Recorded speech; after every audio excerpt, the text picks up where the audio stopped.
When I was in my 20s, I wrote a book about experimental carburation, and when I'd go out on my lecturing tours and book signings, I'd take care of my own press. I would arrange for the newspaper, television, and radio interviews to take place on the one day that I planned on being in town. In 1988, when I still had carburation technology, some friends of mine decided to get into the concert promotion business. They asked me, because of my past experience with the press, if I could contact the news media to set up interviews with the performers to promote the upcoming concert. I was glad to help, and as it turns out, it was a once-in-a-lifetime experience. The talent for the concert was Gene Clark and the Byrds and the Meisner Band. Gene Clark was the only remaining original member of the Byrds. And the Meisner Band was made up of Rick Roberts from Firefall and Randy Meisner, who was the original bass for the Eagles. In the weeks that preceded the concert, I sent out press releases to the newspaper and set up interviews for the promoters to discuss the upcoming concert. I arranged for a limousine, and on the day before the concert, I picked the guys up at their hotel to take them to their interviews. I had just bought my first video camera, which in 1988 was kind of a big deal. So, since I was going to be riding around all day in the limousine with these guys and sitting through their interviews, I asked them if they would mind if I rolled some tape. So on that day, I got some pretty fantastic video of Gene Clark, Rick Roberts, and Randy Meisner. The fact that Gene Clark passed away 3 years after this video was made makes it even more precious. The video starts out with a little candid banter between Gene Clark and Rick Roberts on the way to KZOK. If you just heard one, you probably heard this time. This time, I think we're gonna make it. No, I know that song. Wasn't that okay? Let's see. Or there was Hot Love on a Cold Night. Those were two that were on there, and then there were two other guys. That might be it. I don't know, but Jeff played it for me, said it was really early. They've been getting some pretty good reaction to it. I'm not sure exactly what's going to happen yet. It takes time, man. I'm going through the same thing. Yeah. Our first stop was KZOK in Seattle to be interviewed by Phil Shriver. Did you still live in Colorado? No. Did you ever live in Colorado? Yeah, I lived in Colorado for 9 years. Because I was at KBPI for 5 years. Yes. Yeah, I know. After I left Firefall, as it turned out, I had bought a house out in LA anyway, and it had been sitting vacant for a year. And when I left Firefall, at the same time, the house I was living in, I was renting, and the guy had managed to sell it. So I had to get out of there anyway. I was leaving the band, so it seemed to me a perfect sense to go back to LA and start my career. Of course, what I didn't know was about the legal situations I was going to be running into about Firefall, which were going to keep me from starting a new career for a few years. That was later. Music is complicated by law. Yeah. Well, the difference between music and the music business is one word, and that's business.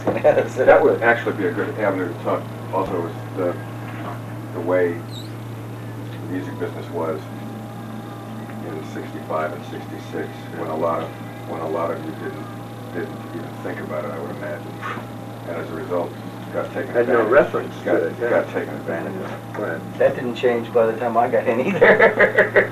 Well, it's still that way, but it's not as prevalent as it was in those days. I mean, in those days, entertainers literally had no protection. So, there's something to talk about. Jack Bruce was telling me that he not only didn't get any royalties from the past pretty well, but he gets no royalties from the sales that are going on now very well. I've never seen a penny of royalties in the way of mechanical royalties from any Firefall albums. I've made a lot of money off of publishing royalties, but the rest of the band has never seen, a penny one. I mean, we operated in the red to Atlantic the entire time that we did that.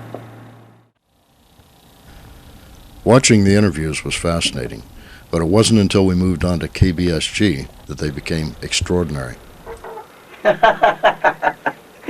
A friend of mine, Ron Eric, was the program director of KBSG at the time. He lined up Joe Michaels to interview Gene Clark and Randy Meisner. Joe took his assignment seriously, and he researched these guys' biographies way back to where before they were famous.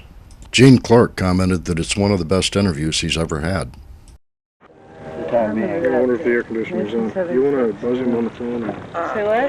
see if he's got air conditioning back there? Oh. Do we have AC? Is the air con happening back He here? doesn't have the window up anyway. song really did for you? Well, when we were first together, it was a trio in the very beginning. Actually, it was a duo at first. It was Roger McGuinn and myself. And then David Crosby came into it. We became a trio. And at that time, we didn't really know exactly what we were going to do yet. We were a vocal trio. We knew we had something going for sure. And so we were looking around for songs, and we kind of got with the manager at that time named Jim Dixon, who knew Bob Dylan and also knew Albert Grossman, his manager. So he said, well, look, why don't I try and find something that Dylan has written that isn't really known yet, and you guys could do an electric version of it. At that time, we were really starting to form the band. You know, Chris Hillman and Michael Clark were coming into it. So we got a demo record sent to us from Dylan of Tambourine Man, and of course we immediately really tripped on the song. I really liked it, and came up with an arrangement, and that's really how it came about. And what did that song establish you, or was it the concerts that you were doing down on the Strip and everything else that was really making you a name in that? Well, we were already very popular in L.A. As a matter of fact, we were, lines down the street kind of thing. But when the record came out, I guess the time was just right because it went immediately to #1. The first single sold 5.5 million copies instantaneously almost, which was really, in those days, phenomenal record sales, And so it was all, we already had a scene going in L.A., but then when the record came out, it became international really fast. I think it was #1 in 26 countries or something like that. So it was, pretty immense success at the time. How did you go about finding Turn, Turn, Turn and recording it? That was real interesting. McGuinn came up with that idea. He came to Crosby and myself and Chris and Michael one day, and he said, look, I've got this song. Pete Seeger adapted the lyrics from Ecclesiastes in the Bible, and I've got an idea of how to do it. And we were all going, well, I don't know about that. But then when he played it, it made sense. And so we worked it up, band arrangement, went in, and it was a very hard song to record because of the harmonies and the amount of lyrics involved and the rhythmic different things that we were doing with it. I think that like the first album was real easy because we'd been playing these songs on stage for a while, and we just set up what we were on stage and cut the first album with no effort at all. The second one, when we started on the second one, we didn't have that much material yet, so we were having to take song by song and work on it. I think we took 86 takes of Turn, Turn, Turn or something before we finally got that magic take. Yeah. Did that song spiritually lift you at all when you were playing it? Absolutely. Absolutely it did. We got into that kind of spiritual feeling with it, and definitely had that vibe about it too, So there was definitely a spiritual energy going on in those days with the group too. What about you? Of course, wrote "Feel a Whole Lot Better," and that was a song that seems to come back around. It seems like it's a hit, but it never really got the exposure that it needed. Yeah, that's what funny. happened on that? Well, actually, what happened to that song?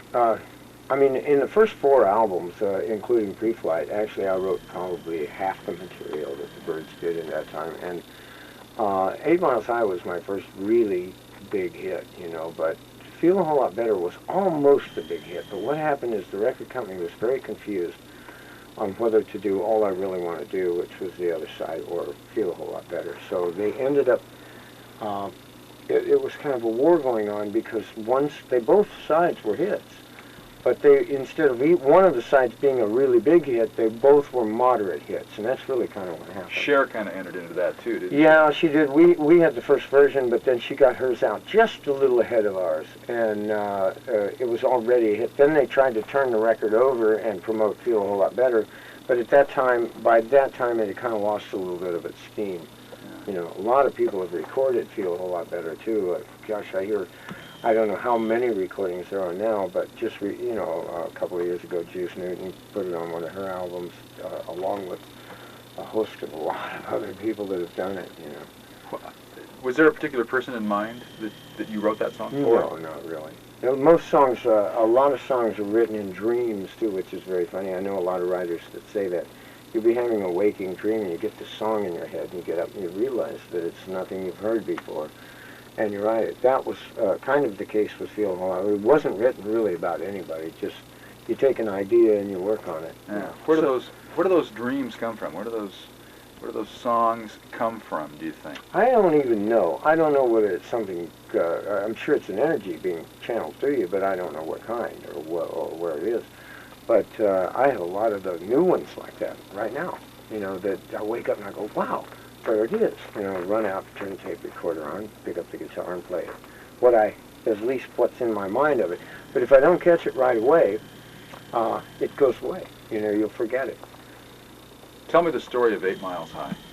8 Miles High started, well, we had just been to England, met the Stones and the Beatles, and had an incredibly great trip over there for a month. And this was in '65, August of '65, as a matter of fact. And when we came back to the States, the Stones came back over. We went and did some touring with them. And on that tour, I was hanging out with Brian Jones, and we were eating dinner one night and having a couple of drinks and just talking. And I got this idea from the conversation, because we were talking about the whole trip going to England and how weird the people were about us, yet at the same time loved us, you know. And I started writing down lyrics to it. And I got a melody and took the basic outline of the song to McGuinn and Crosby while we were on the road, and they both liked it a lot and started working on an arrangement. And we worked on an arrangement for a couple of months, and that's how it came about, really.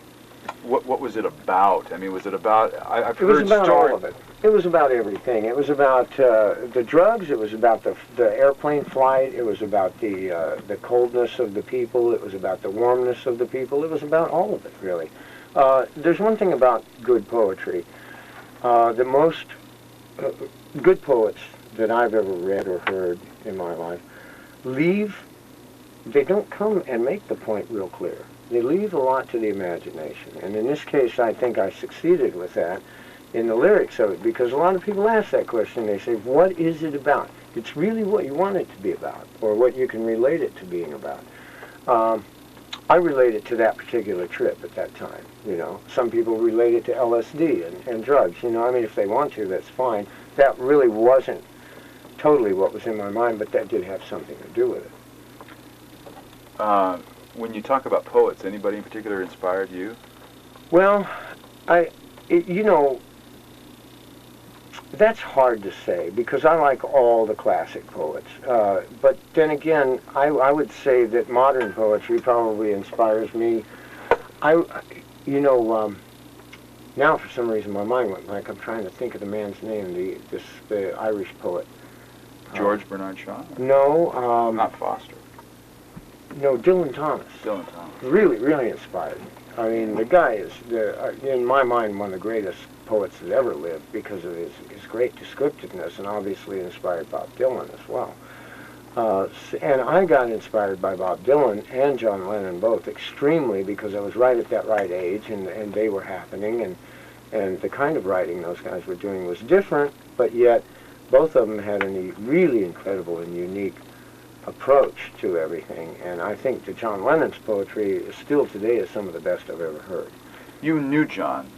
Yes. Well, we all knew each other. I mean, Dylan, the Byrds, the Stones, the Beatles, we all knew each other as kind of a clique at that time, because we were the people that were kind of cut out by the public to be in that position. And so we all knew each other. You know, some of us were closer than others. I liked John an awful lot. I thought he was really a brilliant man.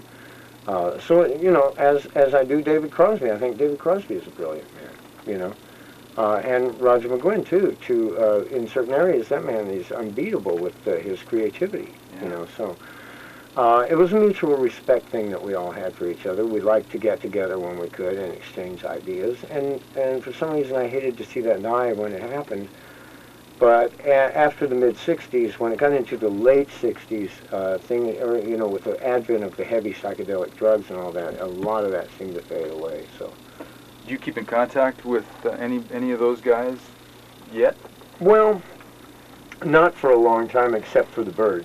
guys. You know, Yeah. I still am in See touch Crosby with them. from time Yeah, to I time? see David quite often, as a matter of fact, and I just recently had communication with Roger and Chris. But as for, and Michael I talked to just yesterday, as a matter of fact, the day before yesterday, excuse me. So, you know, I mean, we do stay in touch, but, you know, from time to time, it's sketchy, Mm-hmm. you know. How about McCartney? What impressed you about him when you met him? Paul, I knew the least. I knew George, Ringo, and John much better than Paul. They were more friendly and open, actually. Paul was a little more off. He was always gone in the area. He was there, but not there. You know, the thing I remember best about him is that how much he would work at his art. You know, like he'd go into the house and he'd not be around or something, and then you'd hear his guitar coming from the bedroom or something. He'd be just working, you know, and I think at the time that this particular thing he was working on Paperback Writer or something like that, you know. And, you know, it was just that. It impressed me with them was their unity and their incredible dedication to their art. What about the Byrds after you left? What were you thinking when you heard songs like My Back Pages and... Well, My Back Pages is a total classic. I mean, I would have loved to have been part of that record, even though that was one. I am on some of the records after I left, even though my name isn't on it. Is that right? What were you on? Well, like, I think I'm Going Back and a few of those really? cuts like around that period of time. But, you know what I thought of it?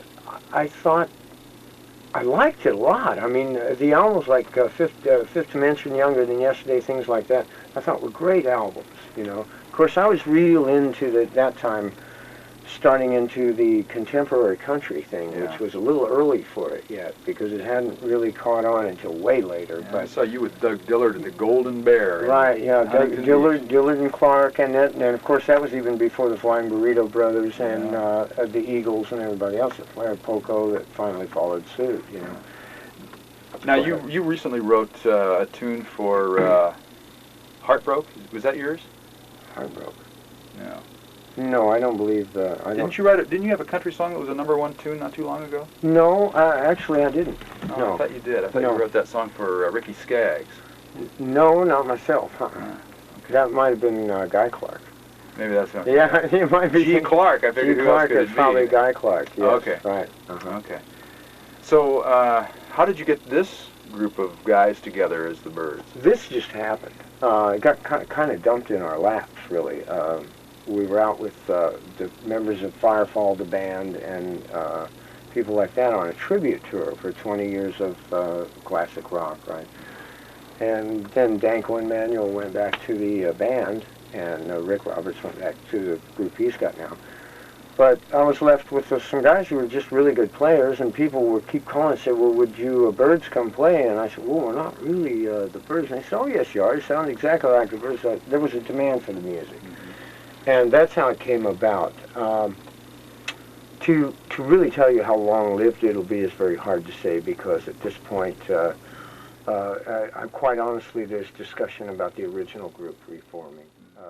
This is what you're supposed to see in your mind about this song. You know, Yeah. maybe some people want to do that. I mean, you can't argue with that, but I love that one. How did you feel the first time you heard a record that you recorded on the radio, when it caught you by surprise and you didn't know that obviously that one of your songs was coming on, when you first heard yourself on the air in an unstaged setting? Well, it was real exciting, you know, the first time you hear yourself on the radio. What'd you think?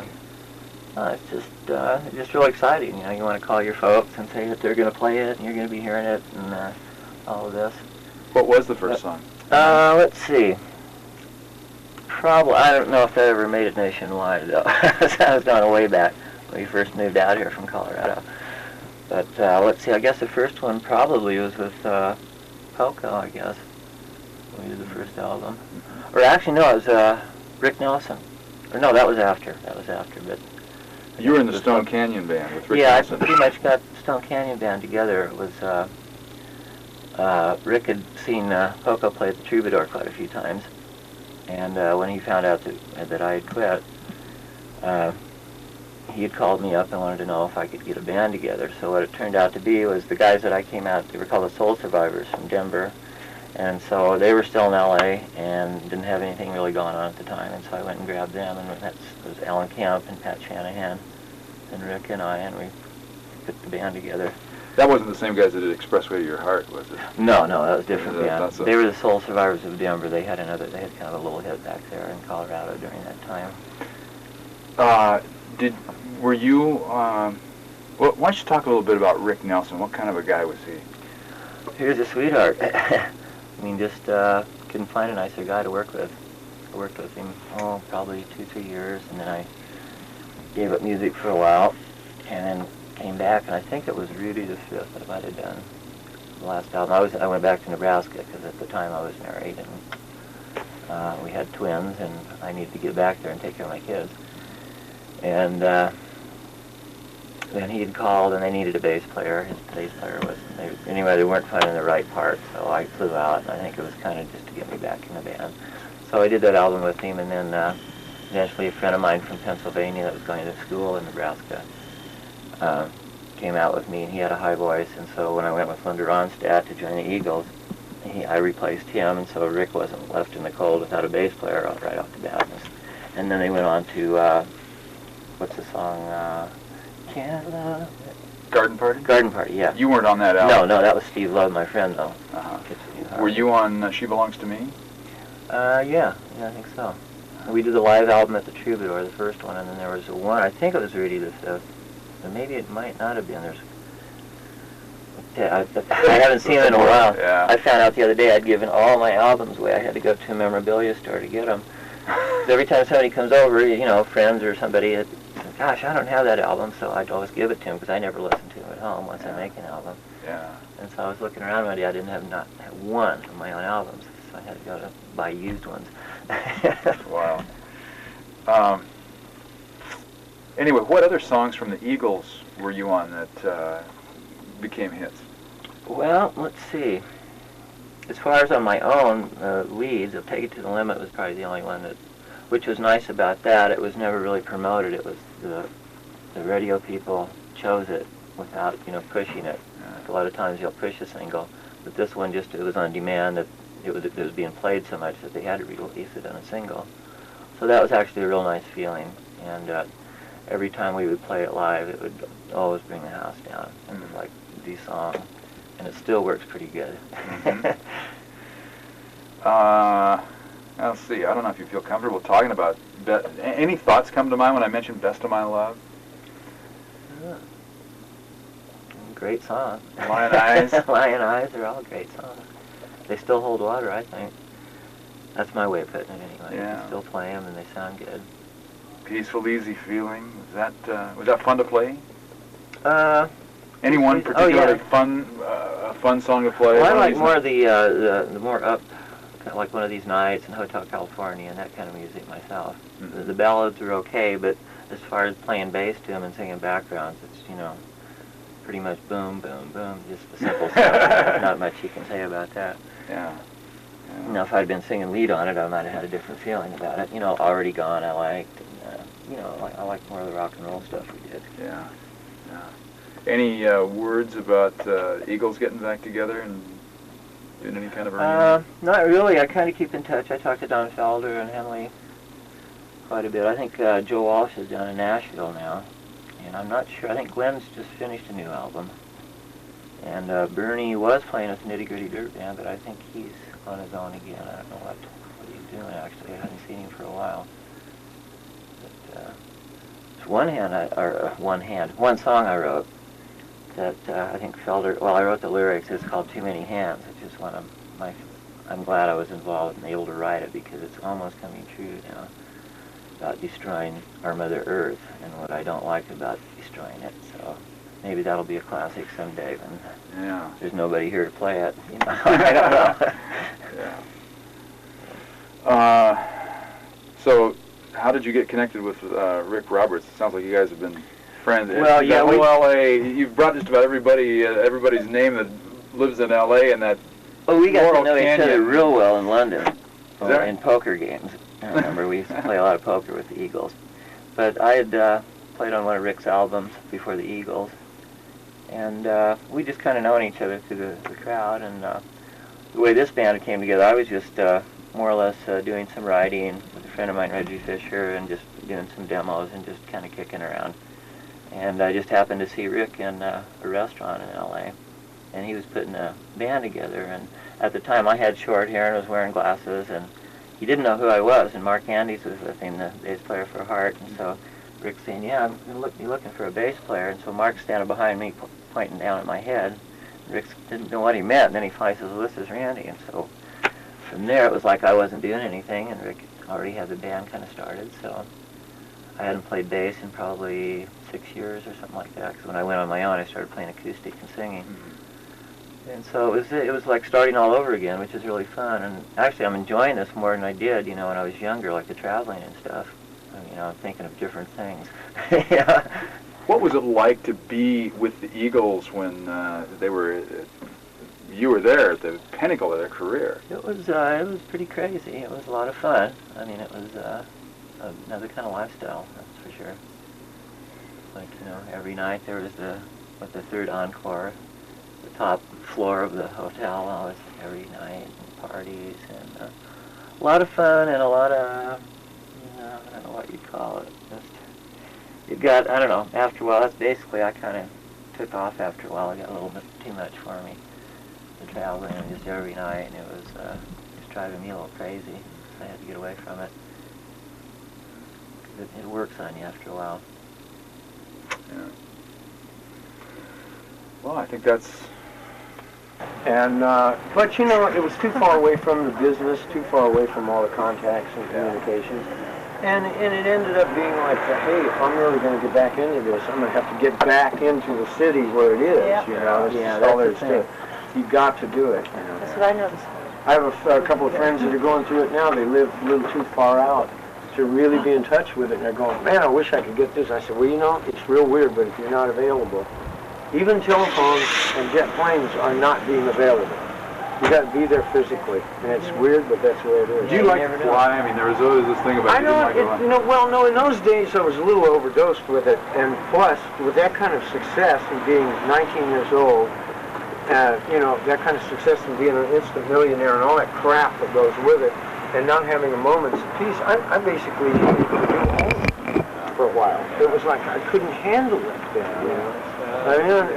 you know that experience, man. It's like all at once you're there, and you're a big star. And it's like international, and you're going, oh no, wait a minute, this isn't me. I know something wrong here.